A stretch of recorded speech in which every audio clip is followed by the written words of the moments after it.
You're listening to the smartest guys in marketing, the best show on the planet for client businesses to learn about traffic, funnels, sales, conversions, and marketing coolness. Chris and Taylor are the founders of Traffic and Funnels, a digital marketing consultancy helping you get paid clients from cold traffic daily. Now, here are your hosts, Chris and Taylor. Welcome to the Smartest Guys in Marketing podcast, here with your handsome hosts, your dashing, amazing, smartest guys in marketing hosts, Chris Evans and Taylor Welch. So excited that you're here. And we've got a doozy for you today. I don't know if you're ready to handle what we've got for you today. It's going to be awesome. Big announcement first, though. Wherever you're watching in the world at large, Nashville just made the top 10 list for entrepreneurs. I read it online. Everything online is true. So if you're looking for a new city, Nashville might be the place. Why aren't you saying anything? No, it does to say, like, it's just amazing, like, how, fast the drug industry is growing there and how many people.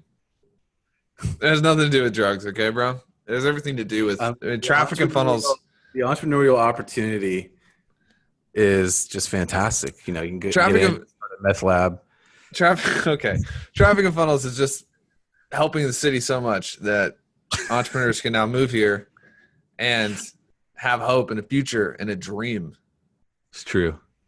It's very true. Didn't someone stop you at church the other day and they were like, "Are you Chris Evans?" Someone from out of town. Yeah, I was at church. Someone from out of town stopped me and he's like, "Hey, Chris Evans, right?" It's like, "Yeah." It's like, "Oh man, I listened to the Smartest Guys in Marketing podcast. I'm in the group." It's like, it's pretty cool. So good. Guy. So today we're talking about how to use risk to grow your business faster. And we talk about risk, I think, quite a bit because it's something that we have used as a catalyst to, at certain points, kind of spur things forward faster. But I'll tell you a story real fast about how this kind of came up. I've got a lot of friends that, they're amazing people, and I have nothing against them, and I'm still friends with a lot of them. But they've seen our meteoric rise, and they've seen me and Chris do the things that we've done. And it's almost like they look at it with a little bit of awe and wonder. And they're like, "Oh, these guys are just special." And then you look at how they spend their money, and you look at how they spend their time, and they're terrified of things not working out.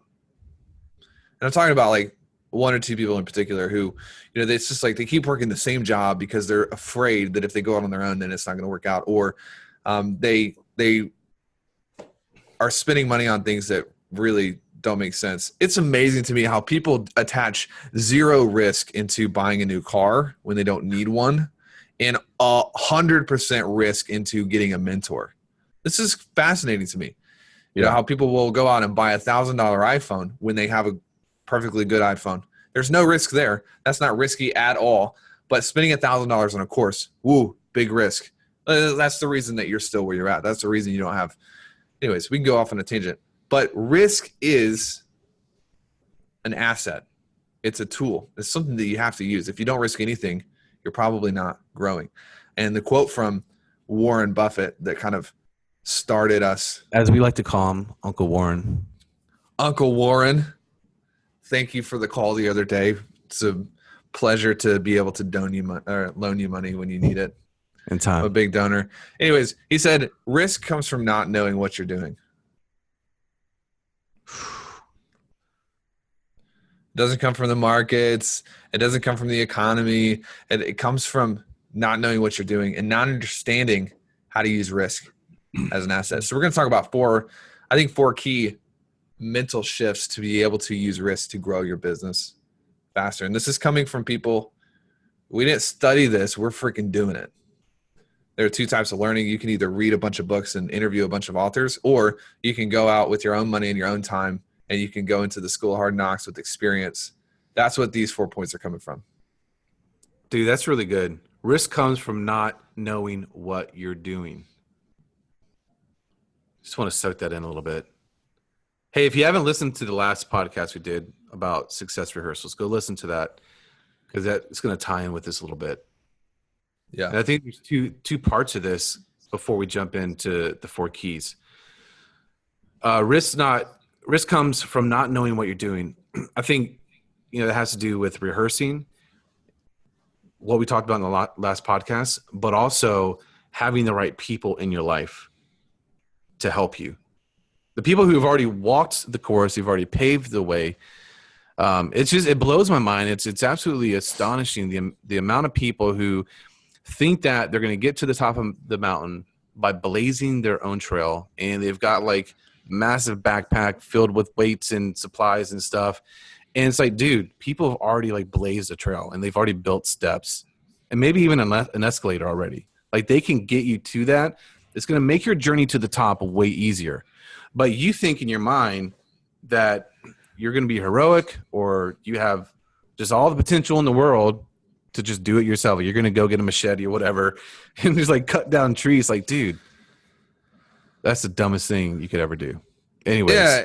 And you're not even going to enjoy it. That's the thing. Like if you're hiking through the mountains and by the time you get to the top, you got one broken leg and a stent on your elbow that you broke. And it's like, you're not even enjoying the process anymore. That's the thing. Like there's like speed. That's obviously a factor, but there's also, I think, just like being able to enjoy it once you get there. Yeah. And the chances of you making it by yourself, first of all, are slim to none. Second of all, once you do make it, the chances of you being happy and being able to take it all in, that's another thing, Yeah. Yeah. So number 1, can I say this? Key number 1 for using risk to grow your business faster. Chris Evans, you please. Treat risk like a tangible asset. Yes. Treat risk like a tangible asset. It is.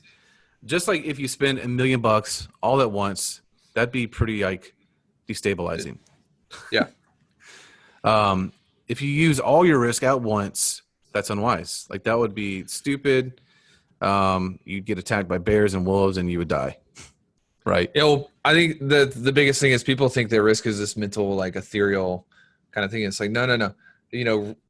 First of all, if you're never risking anything in your life, then you are probably, for all intents and purposes, not making any sort of impact at all, because doing anything worthwhile is going to be risky. But being able to actually take risk out of your head as an idea and put it on paper and look at it and see where you're risking things, not having too many risky ventures going on at once. Like there's wisdom to this in that, like if you have $1,000 and you don't spend it, then all of a sudden when someone comes along and you've got $1,000 investment opportunity, you're going to feel better about spending it. Why? Because you track it. It's tangible. You can touch it. It's not mental. It's the same with risk. If you've lived the past 5 years risking nothing, then you need to get out there and actually put some risk into the market, into the world, in the hopes that it'll pay off. Yeah. Yeah. And that gets you familiar with risk too. Mm-hmm. Yep. 100%. You want to hit number 2? Yeah. Anything else out of that? No. All right. Number 2, be sequential. Be sequential. Number 1, risk is a tangible asset. Number 2, be sequential. It's amazing how I think we talked to somebody. This is like 8 months ago. I just remember this guy's name because he's come in and he's killed it, and he's an upper echelon, and he's literally like, he quit his job. He had 2 jobs. He quit both of them. He runs a bunch of marketing for chiropractors. And I was like, dude, I'm telling you, like, we can get you over the finish line, and if not, we'll just give you your money back. Like, I'm just taking all the risk out of the game for you, because it's like, he's so there. I don't know if you may not know who I'm talking about yet, but you'll know in just a sec. And he was like, oh man, but taxes are coming up. I just got to make sure that I have enough money in the bank. I'm like, bro, it's freaking August. Your taxes aren't due until April. First of all, like, but let's think about this. Like, be sequential. Like right now, your biggest need isn't taxes. It's that you are working 80 hours a week at a job, 2 jobs that you hate. Your family needs you. You have a skill. You're not making any money from the skill. Let's be real about the sequence, taking care of the most important things first. A lot of people are like, well, I need to build this war chest, man. Man, I just need like $100,000. It's like, dude, you don't know how to build war chest. You don't know how to make money. Yeah. That's not your most important thing right now. Like, your most important thing right now is not to to hoard gasoline. You don't have a car. What you got gasoline stacked up in your garage for? You don't even have a vehicle. Yep. It's the same thing. And so this guy came through. Now he's got that ability to generate income, generate clients whenever he needs them. He's doing like 40, 50 grand every single month. You think he's worried about taxes right now? No, because he was sequential and he utilized his risk for the most important things first. The thing about it too is it forces you into a place where you have to figure it out. You have to figure out how to build that vehicle. Yes. Like you've already invested in it, whether it's time, whether it's finances, whatever it might be. And that's really important. I think that anything else on this one? No, I just think that analogy was really good. People got like gasoline stacked up in their garage. They don't have a Jeep to drive with. That was really good, bro. It was really good. I'm in this mode of like, I want to get a Jeep. So I'm just thinking about gasoline again. And, cause we're Tesla all the way. We got 2 Teslas. I don't use gasoline. I don't want to pollute my kids' worlds when they're here. Oh my God. So, all right. Number 3, get cozy with the unknown. Perhaps the biggest way to defend from an incessant drive for security. As Tony Robbins said, human beings need one thing. You like stutter step in there, bro? It's like he just hold on. Chris just saw a bird. Squirrel. Human beings' number 1 need is certainty. And number 2, they need uncertainty. This is really important. This is super important. Oh, man, hold on. Let me just tell it. You need drive for security. As Tony Robbins said, you need Chris. I was hoping that you would lay up, dunk. All right, man. Well, I was just letting you do it. Yeah, dude. This is it. Get cozy with the unknown. It's when people's main drive is security. That can keep you busy for a little bit. But at some point, if your goal remains security, if that's the only goal, that's the biggest to me. Like, you can tell the people who are capable of so much more, but they're sacrificing their potential when all they talk about is security. Because guess where things are secure? Man, in the middle of the village, surrounded by everyone else. But where things become insecure and there's not a bunch of security is when you're out in the woods and you are discovering new territory and you are pushing new things forward and you're launching brand new tech and you're putting out new software and you're helping clients break through strategic boundaries. There's not a lot of, in my opinion, I don't get a buzz off of the security anymore. And we have all the security we need. We could not work for 2 years, be fine. Nothing would change. We have money in investments and leverage in different areas. But to me, like, the buzz is getting into positions where we can make a real difference and we're comfortable with not knowing what that looks like. Yeah. Yeah. The thing about the number 2 thing, the uncertainty, is it requires you to grow. It's tension. And if you are just in the middle of the village, you're never going to acquire and build that awareness of what's going on. Right. Ooh, and good point. If something's coming and attacking, like, you're unaware. And by the time they get to you, guess what? It's too late. But if you're on the outskirts of the village and you're like always looking, you're always aware, and you're always keeping your eyes open, then you're going to be at the top of the heap. You're going to survive. Great point. Awareness, presence of mind. You only develop those skills when you have to be aware. Yeah. Some of y'all live in. No, man. If you're on a roll, I want you to go. Go ahead. You go ahead. Nah, dude. I mean, some people are living like they're still in mama's belly, and they're not aware of anything, and it's robbing them of the ability to live the life that they want to live. Yeah, that's what I was gonna say. Now, what were you gonna say? Your turn. I was gonna say something funny in response to that, but then decided not to say that. But no, it's like you have to always be taking new land. Yeah. Always be taking new land. And so that might be expanding your offer, growing your team, because it requires you to solve problems. Yeah. Which is growth. 100%. Number 1, risk is a tangible asset. Number 2, be sequential. Number 3, get cozy with the unknown. Number 4, you want me to hit this one? Hit it. understand the difference between short-term and long-term. Long-term will usually require you to say no to the short-term. Let's talk about risk from a financial perspective. You put money into, let's say, a real estate fund. You're saying no to the short-term. You're going to lose that liquidity. You're going to lose access to that money for a certain amount of time. But the long-term is going to produce, a 10%, 15%, whatever return. Same in business, like with us. We invest, I think this month we'll invest close to $100,000 in advertising. We're saying no to that, to the ability to pull that out and put it in our bank accounts. But it's going to provide growth and equity and longer term, assets next month and the month after that and the month after that. And so the mistake that most people make when it comes to risk is they are obsessed with today and obsessed with next week and obsessed with the next month. And you know what? They're not thinking about next year. They're not thinking about 4 years from now. And so what happens is they put all their eggs into today, into next week. And then when next year gets here, what do they have? Nothing. They're in the same spot. If you find yourself constantly stuck in the same place, if 2018 right now, you feel like, man, I'm kind of in the same spot that I was 2017. And 2017, I was in the same spot I was in 16. And you find yourself going through this pattern, you are probably way too short term and not enough long term. Yeah. It's good, dude. I just don't have anything else to add. That's all I got.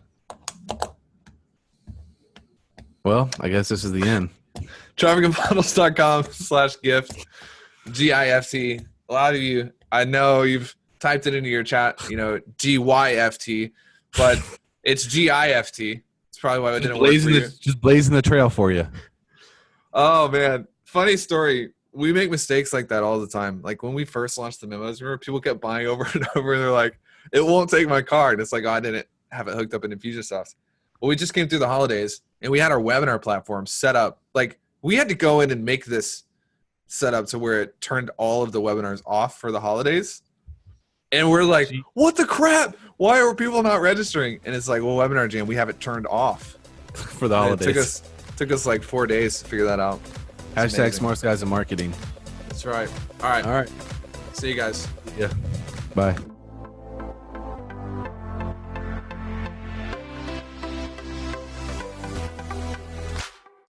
What's up, everybody? Chris here, and just want to take a minute and say thank you so much for listening to the Smartest Guys in Marketing podcast. We really appreciate you hanging out with us. Please go leave a review on iTunes, whether it's positive or negative.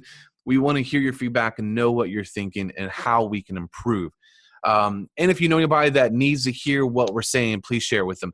And the last thing I have to tell you today is if you haven't gotten the monthly memos, jump over there and grab it at trafficandfunnels.com/memos. Here's the deal. The monthly memos is an opportunity for us to download what's happening in our business with our clients. And that's from mindset to marketing to strategy to tactics to traffic to funnels, business operations across the board. We are able to just break down and give to you what's happening. So our journey is to make a big impact. We want to make a massive impact on people's lives. And for us to do that, we're doing things like the monthly memos. We want you to get ahead faster and make a lot less mistakes than what we have made. And I think it's a great medium for you to do that. So jump over there, grab that. The price is ridiculously low, and we did that for a reason, just so there's no reason why you shouldn't be able to jump on there. trafficandfunnels.com/memos. And listen, again, really, really appreciate you guys.